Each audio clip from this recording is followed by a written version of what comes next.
if you strike private in Florida, you have hit a gold mine, or you're hunting with an outfitter. I would probably, if someone had land in Florida and let me hunt and didn't charge me, I would probably write them into my will. Um, yeah, that's how hard it is to get private in Florida.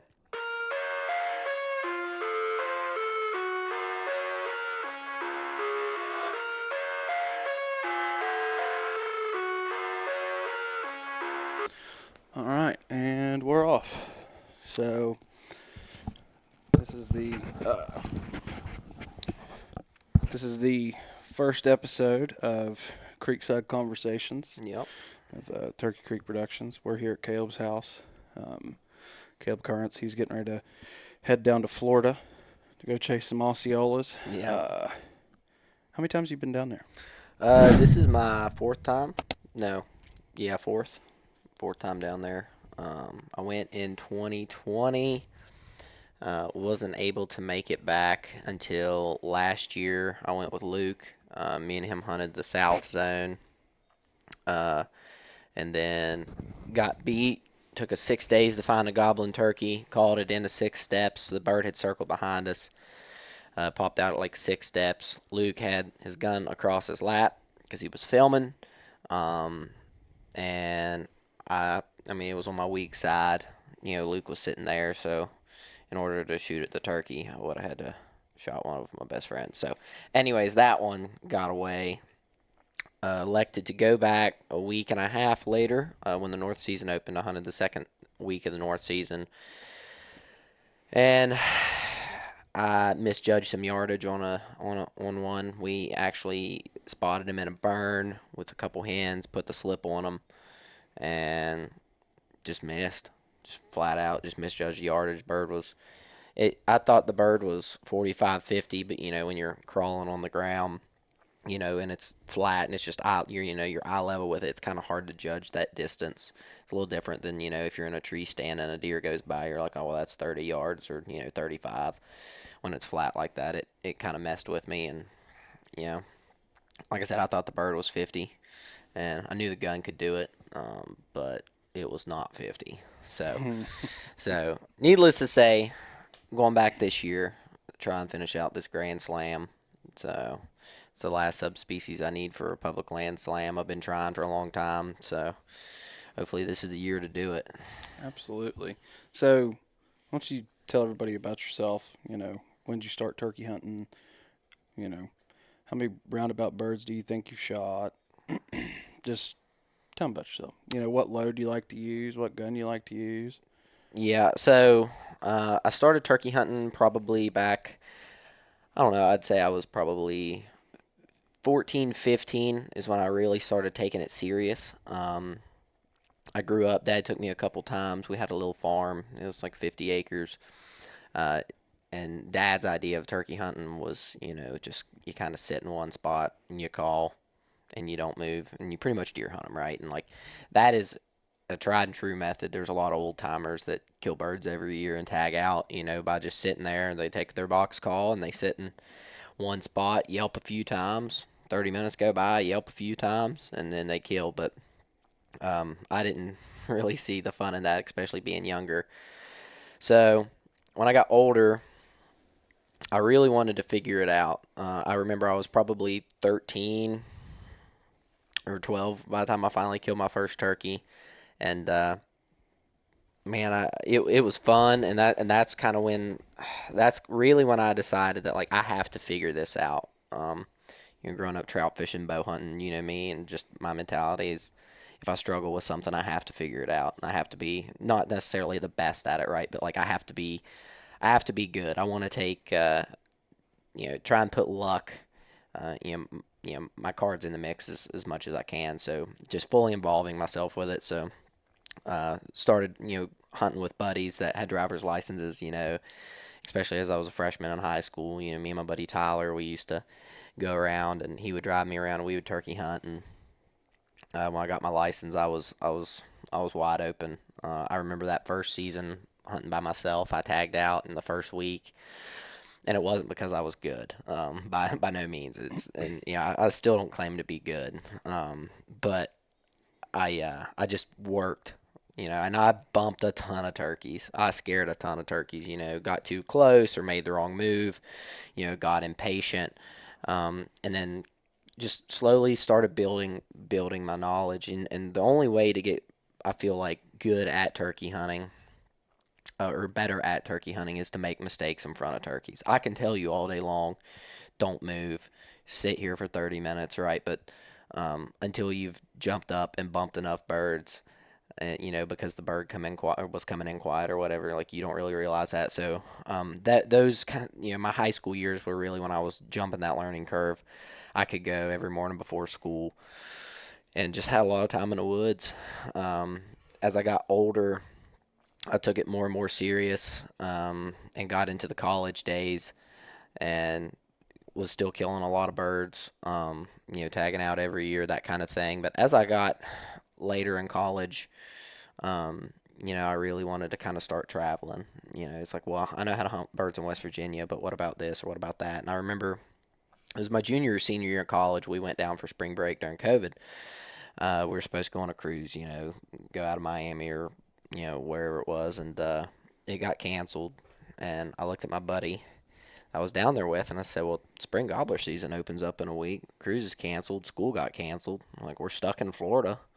It's like, we might as well just turkey hunt. We have no responsibilities other than to go hunting." So we did. I let him have first shot, because he bought a gun while we were down there, and he he missed he missed the first public land longbeard I ever called in. It was Osceola. It took me 3 days before I called that bird in. Had a lot of birds pinned before opening day. Got to do a lot of scouting. We went way back in this burn, this big palmetto burn. Some standing pines in it, and bird come down, landed as we were literally like trying to run to cover ground. That's one thing I've kind of learned with Osceolas is they don't gobble a lot. They definitely don't gobble a lot on the limb. And you've For whatever reason that year, I had about a 10-minute window from the time I heard the first gobble to be sitting on the turkey before his feet were hitting the ground. So, like, you really couldn't mess around. It had to be a flawless approach. And the bird landed before we were set. We just kind of froze, and he landed 40 yards from us. Turkey, like, kind of looked at us, didn't know what we were, and he didn't putt, but just left. We didn't push the issue. Alan had the gun. I didn't want to spook the bird any more than what we already did. Bird went off, struck him at about 9:30. Called him and actually three hens in out of this cypress head, and they come up on this burn, and he missed, which is what it is. And then later that year, or later that season, the next week, I called in a Jake, but I didn't want to kill a Jake. Not that I have issues with people killing Jakes. It's just I wanted to kill four mature, adult longbeards for this Grand Slam. So didn't get to make it after that, but I really got serious hunting Virginia. Done a lot of hunting in Virginia. At that time, it's kind of when I started guiding. My junior, senior year of college, I started guiding, fly fishing, and kind of got into turkey hunting, some turkey hunting trips. And man, it's just been a steady increase. And then when I quit guiding and went active duty, um, I just haven't slowed down. As far as setups go, right now I just made the switch to TSS probably 2 years ago, which I kind of think everyone did. But I'm shooting some hand loads that a buddy makes. Great loads. So I've shot Rite for a while as far as guns. I've still got a Remington 870 sitting over there that'll never leave. That I've killed a lot of turkeys with. That my wife used until I bought her a new gun. But I shot a Rite Gordion with a 26-inch barrel for a couple years. Really enjoyed that gun. Had it drilled and tapped. Put a Burris Fast Fire 3 on it. Really loved it. But this year I actually went. I went back to Rite. I mean, I've stayed pretty much at Rite, but I went back to a shorter barreled gun, a little bit tighter choke. Um, just for a little bit better maneuverability. And those retake Ordeons, I mean, they're just so light. And, Yeah. for the money, I don't think you can find, find a gun that has the attributes and qualities that, you know, it has with a better price point. Yeah. So You handed me that Gordion downstairs, and it was pretty. I it's should have went. light. It's Yeah, light. I shoot a Winchester SXP with a 24-inch barrel and Yeah. 20 gauge, and man, it had me itching a little bit. Yeah. I get I that swear bug to by 'em, buy a man. gun, but Yeah. all right. Well, so you mentioned that you got it a little bit. Where'd you got? So I guided for the Greenbrier Resort in White Sulphur Springs, West Virginia. Like I said, I was a fly fishing guide down there, and as we kind of got into hunting and do float trips and that kind of stuff, I was a guide down there for about 6 years um, before deciding to move back up here closer to Charleston. So, like I said, fly fishing trips was our big bread and butter. Float trips, a lot of float trips on some of the rivers down south and catching smallmouth, that kind of thing. And then we really got into the turkey hunting game, and they're still getting progressing off of that since I've left. Talking to those guys down at NWTF. Uh, so yeah, it was great. It was a great tenure, and technically I'm still in the books. I do still technically work for the Greenbrier, and it was a fun job. That's for sure, fun job. So you get to be in Yeah, the woods or on the water yeah, every day. absolutely. You get to meet a lot of people guiding. I've been on a couple guided trips. Fishing and duck hunting. I've never been on a guided turkey trip, but you know, it takes a lot of personality for someone to be a guide. Yeah, And then you got to deal with a lot of different people. And then you deal with the elements. You deal with you know things that are out of your control. What is your most memorable hunt that you ever guided? And then what is the worst hunt that you ever guided? most memorable. So I would say probably one of my most memorable. Um, Honestly, it wasn't like a paid guided trip, right? Because I've hunted. I'm gonna consider uh, all of my hunts, that like I've went with someone else as a guided hunt, right? Anyone that I've taken in the woods. But at the time, I was a guide, but it wasn't a paid trip. It was actually my younger brother was probably the most memorable. That or dad. Actually, dad's hunt last year was probably one of the most memorable for me.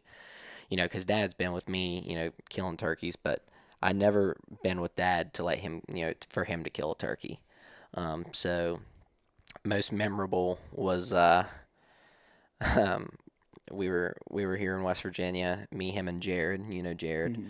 Um, Also known as mullet. yeah, also known as Mullet. We went in blind to this property. I'd hunted it, a couple years before, quite a bit, and I knew where birds typically were. And it was super windy that morning, and I walked out on this point, and I remember Jared looking at me, and he said, "We're not gonna be able to hear anything from up here." And I looked at Jared and I said, "They're a lot closer than you think." And I finished that sentence, and three of them cut loose about 150, 200 yards away. Um, and we ended up getting set up, and there ended up being three birds below with some hens, and then two were roosted higher. Um, Told Jared, aim right here. They're going to come up in this low gap. I know it's not directly in front of you. I said, but don't let your gun leave this. You're left-handed. Make sure your gun stays there. They're going to circle. They're going to pop up in this low gap. I was like, I'm going to try and call them to come in front of Dad. I said, but they're not going to do it. You're probably going to kill them. It just is what it is. How it kind of set up. So sure enough, Jared gets set up, whatnot. I drop back to call, and I remember sitting there calling, and the ones below just kept gobbling and gobbling. They started moving around the hill, kind of below me. I knew they weren't going to come up. They had hens, but Dad was ready for them just in case. And I remember I was scratching in the leaves, and I heard, and just heard them drumming, and I was like, ooh, and I could hear them walking, so I just quit moving, and I could hear them spitting, spitting, and then all of a sudden, just pop, pop, pop, pop, pop, they started cutting, and just took off flying. I heard wings, turkeys go everywhere, and I walked over to Jared. I was like, "What happened?" And he was like, "I done the one thing you told me not to do. I moved my gun." He was like, "I heard the ones below, so I swung my gun to the right." Jared's fairly new to turkey hunting, Yeah. And they very well, and like, is that the wrong answer? Not really, right? But in my head, I already knew there's two subordinate birds roosted above, away from everyone else because they've gotten whipped. They're not with the like, they're not with the rest of them. There's a reason for that. Those birds are gonna come in quiet typically. A lot of times the subordinate birds, it's just like a satellite bull elk. Like a lot of times a satellite bull will slip in, try and intercept a cow and take them off. So that's exactly what they were trying to do. And he he said, I moved my gun to the right, and I heard it drum, and I looked over, and both of their heads, he said, they were sticking in the gap where you told me not to move from. Both of them telescoping me. So we walked a big loop, ended up getting back to the side by side, and Dad went on to the side by side, and me and Jared, I said, there used to be a bunch of morels that grow here, which is a wild mushroom, and so let's go pick some mushrooms, kind of let them do their thing. We'll catch up with them later in the morning. Dad got to the side by side because he wanted to go get something to drink, and then yeah, man, you want to come hang out, Ranger? So yeah, so ended up me and Dad. Dad went back to side by side. Me and Jerry were hunting for mushrooms. Dad was breaking out a honey bun and heard a turkey gobble, and we actually ran up there and put a bit of a sneak on the bird. There was two of them. Got fairly close. Called one in and killed it right out of the gate. So that was really fun. One of the worst hunts, man. Probably when I was turkey hunting with my buddy in Florida. Like I said, still wasn't a guided trip, but I was guiding, right? Um, and he missed that Osceola. Because looking back now, and like I know what I'm getting myself into every time I go to Florida to try and tackle that beast, man, what a missed opportunity that was.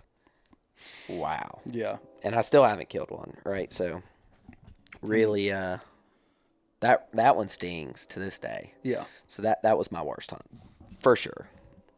I like to sit here and tell you that no turkey hunt's a bad hunt, right? But Yeah. that one sucked. So I got a funny story for you. So the first time I went turkey hunting with Josh, I'd never killed a turkey, and we go up to our buddy Cole's house. He had some property and he wasn't hunting, so he said, "Yeah, go on, have at it." We roll up there, strike one early in the morning, get set up, and it was the way we were on a point. So we were at the top of a point, right where it dropped off. We had a decoy set out down in the bottom a little bit off the top of the point, and we were setting up at the top looking down. And that turkey was probably just right off the point, right over the top, gobbling his head off, gobbling his head off. And, Josh is back behind me probably 5 yards. And bird hits the ground. I had no idea. Bird just gobbling. And I'm sitting here like, oh. And so the bird comes up the hill and is about 90 yards out. And I don't know how good turkeys see. I've never been turkey hunting. I've been deer hunting, but Let me guess. You moved. oh, so I'm sitting I already there. know the answer to I'm this because I've sitting seen you there. in a saddle. I'm sitting there and I'm like, oh, there he is. And I go, Josh, I see him. And Josh doesn't say anything. Do you see him? And I'm thinking he hasn't seen him yet because he didn't say anything. And so I turn around and go, do you see him? And he goes, what are you doing? Like real quiet. And he said, turn around and sit still. And right about when I turned around, I remember that turkey's head popping up, wings clipping back, He's gone. just piloted, went right back down over the hill. Oh, I'd have been so and I'm mad. sitting there, and I'm like, what happened? I had no idea that he could see me from that far away. Yeah. And so I turn and look at him, and he's just shaking his head. He's got his gloves off. He throws them on the ground, and he's just kind of sitting there pouting. And I turn and I look at him, and I'm like, what do you think happened? And he just looked at me and shook his head, and he went, you moved, stupid. And then he just got up and walked away, and I was like, there's no way that turkey saw me. Absolutely. First time, I mean, just and that was a big learning experience Yeah. right there. So, all right, you've been 3 times. This is going to be your fourth time. One of the worst turkey Yeah. hunts you've ever been on was when your buddy missed that one. Um, what people who've never been to Florida before, what should they expect if they go to Florida to chase Osceolas? A lot of people, A lot of people. not a lot of birds. Now, is On private and public the same? No, way different. Right? Yeah. If you strike private in Florida, you have hit a gold mine, or you're hunting with an outfitter. I would probably, if someone had land in Florida and let me hunt and didn't charge me, I would probably write them into my will. Um, yeah, that's how hard it is to get private in Florida. Um, a lot of non-residents and a lot of Florida, residents, kind of get aggravated. The group I'm hunting with this year, most of those guys are from Florida. I think me and my buddy John's from North Carolina are going down, but there's a lot of non-residents that go because it's one of the earliest seasons, right? Yeah. And you got to kill that Osceola to get that Get slam. that slam. So everyone's chasing that, and people aren't paying an outfitter, so they want to go and hunt public and public. It's hard to get a quota for a good draw unit. It's extremely hard, and it's going to be even harder next year. Some rules are changing with Florida to where non-residents cannot hunt the first 9 days, Oh, wow. um, unless they're either on private or draw a quota unit.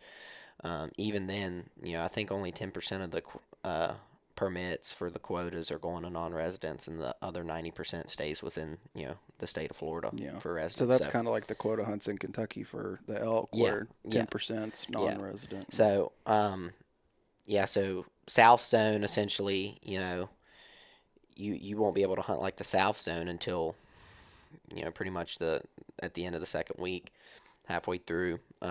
Same with North, but so it's changing, and the license fees are changing too. I think right now, a 10-day license and everything, you can hunt Florida for roughly $200, $200, and I think it's going up to like 500, Oh, wow. 500 or 600, something like that. So I'm we were I'm not. talking to Luke the other day, and you're not going to be able to get that 10-day tag. You're going to have to buy a full.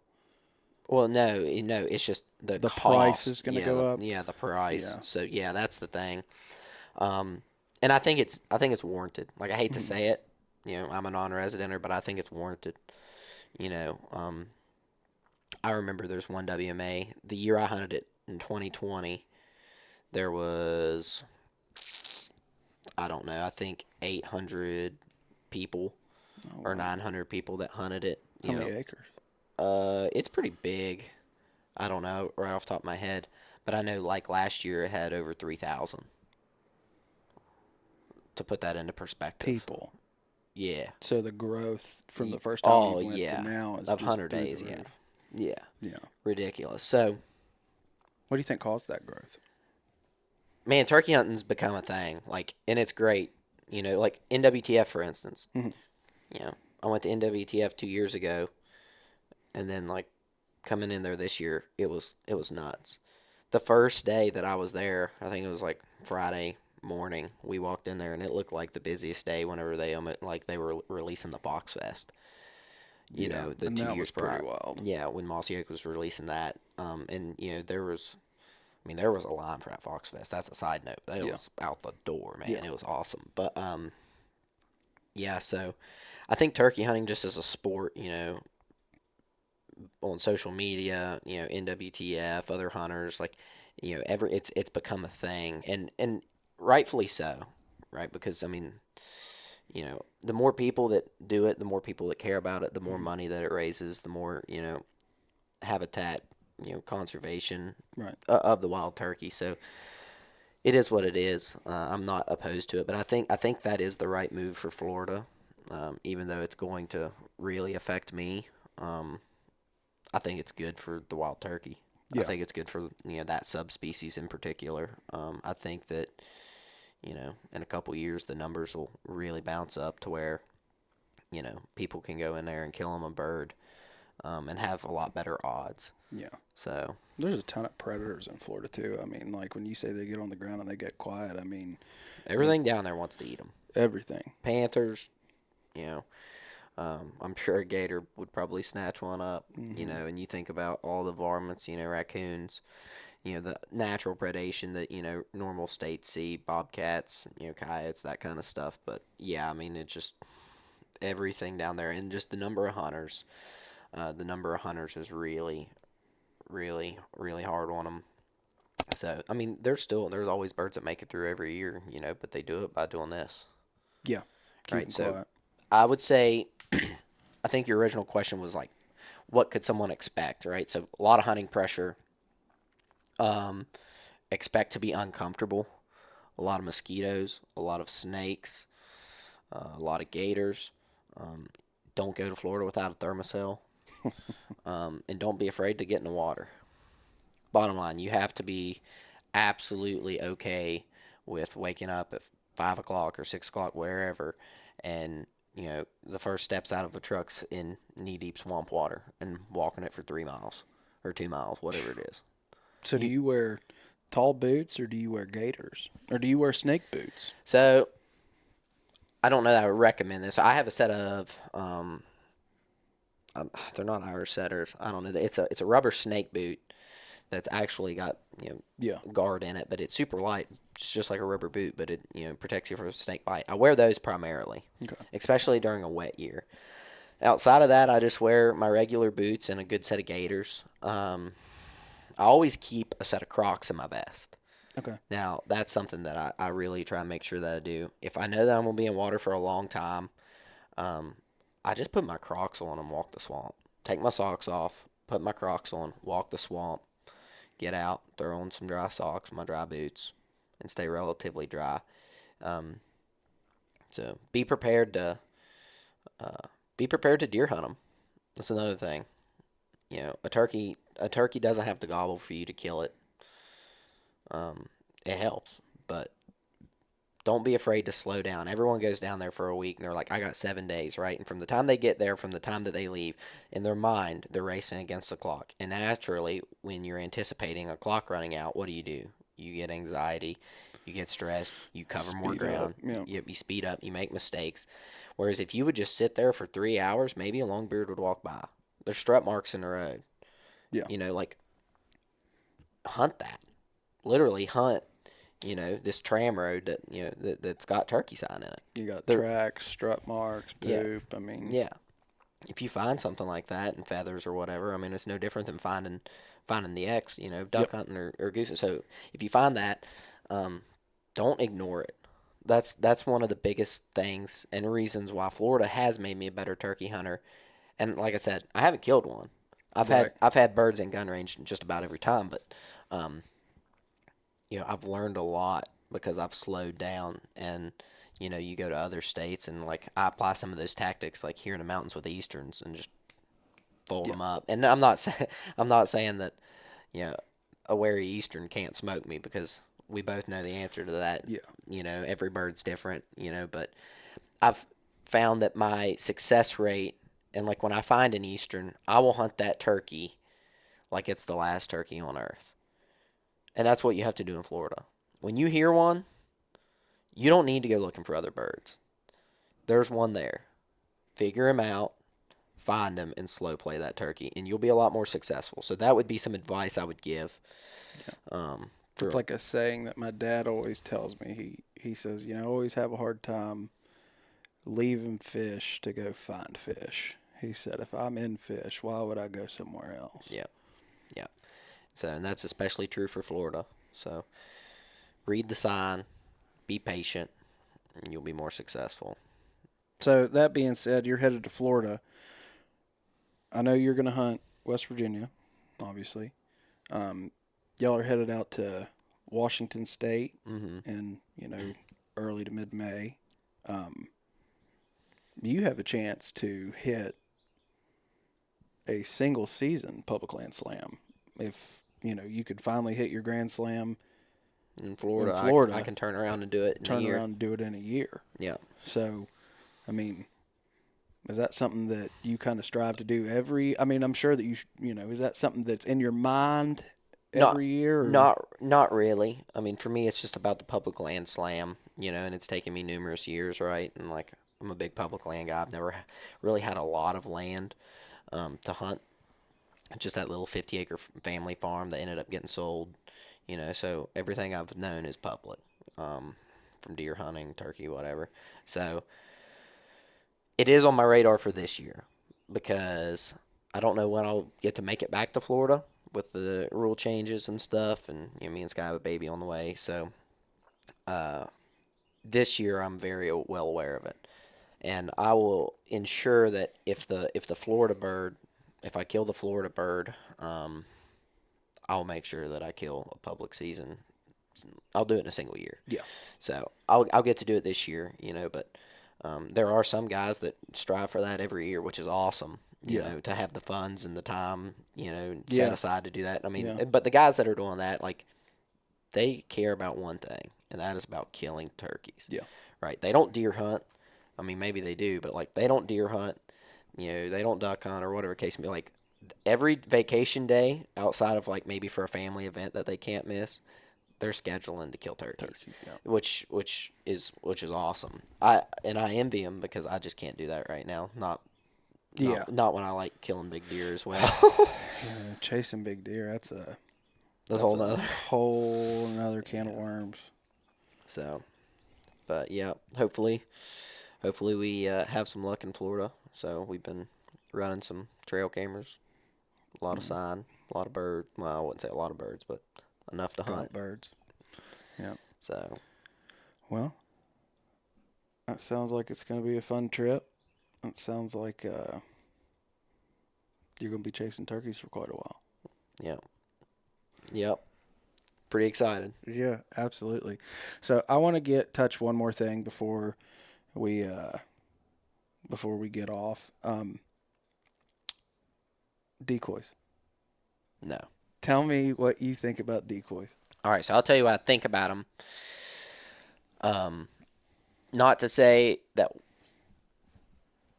my way is the right way, but I can tell you what I like and why I like it. And I think decoys are very useful for different applications.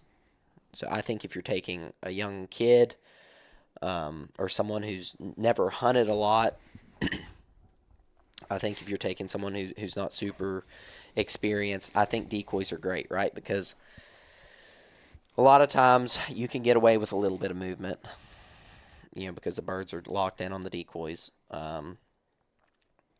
Good for private land spots, using gobbler decoys, jake decoys. Public land's a little bit more dangerous, obviously, carrying around, essentially what they're trying to kill. Right. It'd be like me, taking a full body buck decoy and packing it around Michigan, opening week of rifle or muzzleloaders. You know what I'm saying? So, if you got some private land or field turkeys, it's really nice. Filming decoys are really nice because then again, getting away with, sometimes you're able to get away with a little bit more. Personally, I do not like decoys for me to use them. Like I said, not knocking anyone that uses them. And it is cool. I think I've killed just one or two turkeys over decoys. I've only had one come up to the decoys and um, go to whip it, and like, that's cool and all. But I love what I love is him coming in absolutely full alert, looking. He's looking for that hen. He's trying to figure it out. And at some point, I do feel like decoys make up for mistakes that you make. If I kill a turkey, and this is just me, if I feel like if I get to kill a turkey, then I want it to be because I beat him at his own game, so completely. I beat him at his own game. We played chess, and I won. I feel like decoys can make up for some mistakes, maybe with calling or setup or whatever, and allow that bird to come to the spot that you need him to. Not to say that you didn't kill a turkey, if you used a decoy, right? I mean, you still killed the bird, you still called the bird, you set the decoy up, and you probably had some planning with it. But I want it to be solely, everything that I done, um, you know, personally. That, and I hate carrying them. I've yet to find a decoy. Oh my goodness. I hate carrying decoys. They're noisy, they're loud. I'm going through thick brush and briars and autumn olives and laurel and swamp grass, whatever I'm hunting in, and like lugging those decoys around sucks. Yeah. So that's honestly probably my biggest thing is like I've killed so many turkeys without decoys. It's like, well, why would I use one now? Yep. Now unless like I said, if we went and say hunted your farm and you're like, hey, let's go hunt the farm. It's like, well, I'm probably gonna pack a decoys because those fields are big. Cattle pasture. Yeah. I mean, So it's like that's a little different. yeah. Because if that turkey can see where that hen is supposed to be and he doesn't see a hen, things get a little sus, right? Yeah.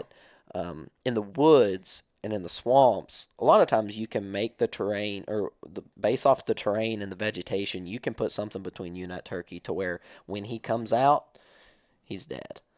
He's already in shotgun range.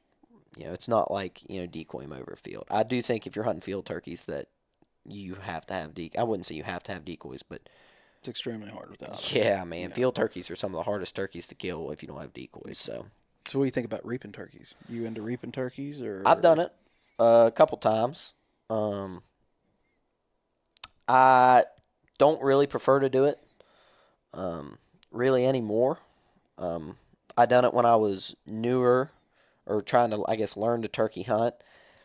But in the same situation is it bailed me out of some mistakes that I made. It bailed me out of a bad setup that if I'd have just done this, I could have got him. But um, I've done it just a couple times. I killed uh, a big gobbler one time, reaped him in a big hayfield. He was out there with a bunch of hens, and I belly crawled out there to that turkey behind that reaper decoy. He come charging in, another strutter with I shot him. And that was cool, but looking back on it, it's good for trying to force your hand. It's a good last resort thing. Extremely dangerous on public land. I think some states are banning it now, which to each their own. But I've done it. It's effective. Typically, they have one of two reactions. One, they come in and try to whip you, or two, they clip their wings and turn to go the other way because they don't want to get whipped. yeah. Right? It's that whole back to dominant bird, subordinate bird type of thing. So it's a gamble, but if you got one that's got a lot of hens, chances are he's gonna choose the first option and try and whip you. But extremely dangerous. If you're in a place and you're not for sure if you're by yourself, I would not recommend it. Yeah. But Yeah. There's quite a few people who get shot turkey hunting every year. yeah, Everybody you talk to seems like that they've known somebody who's got gotten shot shot yeah. or gotten killed turkey hunting. So it's a dangerous thing. I know that my wife in particular. Whenever I go hunting on public land, even deer hunting, I got kids, and Yeah. she's like, you better be careful. You gotta, Yeah. deer hunting. Stay strapped into the tree. Make sure that what you're using is safe. And, um, this is not a disclaimer. Don't use decoys on public land. To each their own. You Yeah. do what's legal and what you think's right. But it's a dangerous game because people go walking around looking for turkey if they see one, and you're set up, in the Behind it. wrong way or behind it. You Yeah. can get shot. Yeah. You know, um, yeah, the whole decoy, discussion, we was talking in a group chat or whatever, and like me and Luke kind of see the same way as far as with the decoys. And just so what he's talking about is some of us love hunting over decoys. Some of us don't care whether we hunt over decoys or not. It's just one of those things that's to each their own. We do both, Yeah. And Yeah. but go ahead. I do think for filming, it's great. I am gonna keep probably one hen, like just a lone hen decoy. But yeah, it all kind of depends on the situation. I mean, I was over here on this piece of public. I know you know the one I'm talking about. Yep. Watched this bird in a gas line, glassed him up, got around to cut him off, called the bird in. He popped up. I had some greenbriers in front of me. Absolutely could have killed the turkey. Turkey was like 30 yards. And I was like, I'll let him take one more step. Turkey looked. I needed one more step. Like, I might could have killed him there, but I was like, I wanted to kill him in the opening, Um, he putted and dropped over the hill, was gone. He didn't see that hen. Yeah. He knew there was supposed to be a hen there. Yep. So I ended up striking another bird on the way back to the truck and killed it. Got a buddy. Went back out the next morning. I knew about where the bird was roosted, and sure enough, he was roosted right off that flat. And this time, and this is another thing that I like to do, is I put the decoy behind me, especially if it's like a lone hen. Mm-hmm.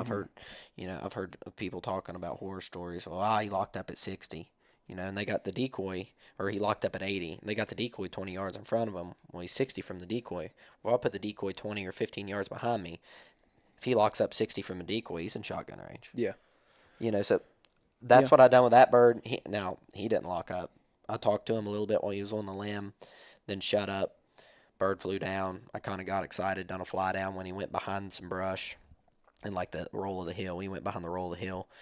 Got excited, done a fly down, and then never said a peep for 10 minutes. Bird pops his head up, sees the hen decoy at the edge of that gas line, come right in. Yeah. Killed him in 15 steps.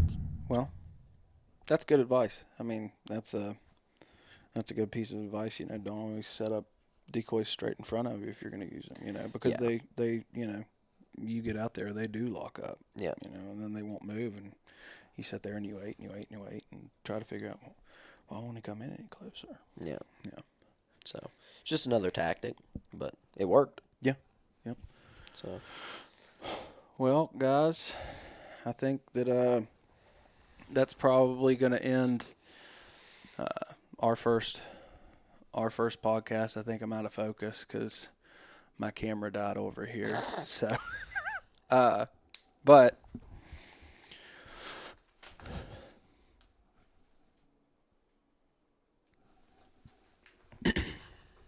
that's probably going to finish us up. So Caleb's got to finish packing. He's got some stuff to do, hang out with his wife before he heads out. And, we're probably going to start posting podcasts about once a week is what we're hoping to do. So probably be a lot of me and you on it. Yep. For- This is for a while. for the distant future. But this is the first episode of Creekside Conversations. And thanks for watching.